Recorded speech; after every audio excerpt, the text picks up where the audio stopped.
white supremacy and white nationalism? I mean, who are you with? It's Washington Post. All right, so potato, okay.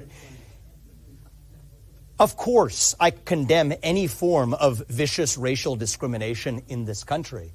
But I think that the presumption of your question is fundamentally based on a falsehood that really is the main form of racial discrimination we see in this country today.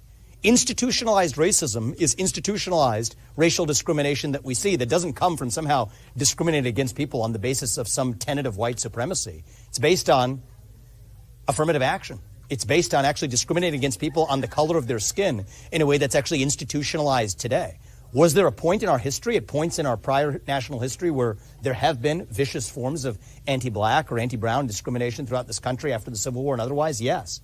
But you're looking in the rearview mirror and using that to pose a question today that is so far removed from what the reality is in America today. This myth of white supremacy, the closest you can find is Jussie Smollett, where you all were actually, speaking of trust in the media, jumping up and down over some false narrative. The best way you're able to find your best instance of white supremacy was a guy who was actually paying his other fellow people to be actually staging something that didn't happen.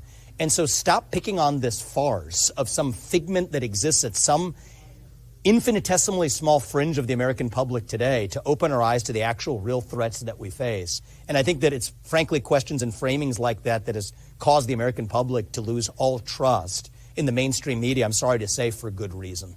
You didn't say that you condemn white supremacy. I'm not going to recite some catechism for you. I'm against vicious racial discrimination in this country. So I'm not pledging allegiance to your new religion of modern wokeism, which actually fits the test. I'm not going to bend the knee to your religion. I'm sorry. I'm not asking you to bend the knee to mine, and I'm not going to bend the knee to yours. But do I condemn vicious racial discrimination? Yes, I do. Am I going to play your silly game of gotcha? No, I'm not. And frankly, this is why people have lost trust. And I know you're going to go print the headline tomorrow. I already know this. We already know how your game works. Vivek Ramaswamy refuses to condemn white supremacy because you asked a stupid question.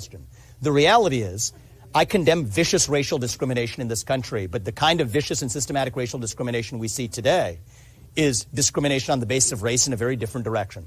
You want to know what the best way is to end discrimination on the basis of race? Stop discriminating on the basis of race. Do that, and we're going to move this country forward. And I don't care whether you're black or white or brown or anything in between. That's how we're going to unite this country. You people have been responsible for dividing this country to a breaking point, creating a projection of national division. I meet people from the south side of Chicago to meetings like this one of every shade of melanin, multiple, from man to woman, doesn't make a difference, who are hungry for reviving unity in this country. And you, with your catechism that you try to get to politicians to whatever fake headline you're going to print on the basis of this conversation tomorrow, that's what's dividing this country to a breaking point. Shame on you. Look people in the eye and tell them what you've actually failed to tell them for the last 5 years. Own the accountability for your own failures as the media. That's how we rebuild trust in this country. And until then, I don't have a lot of patience to play the games.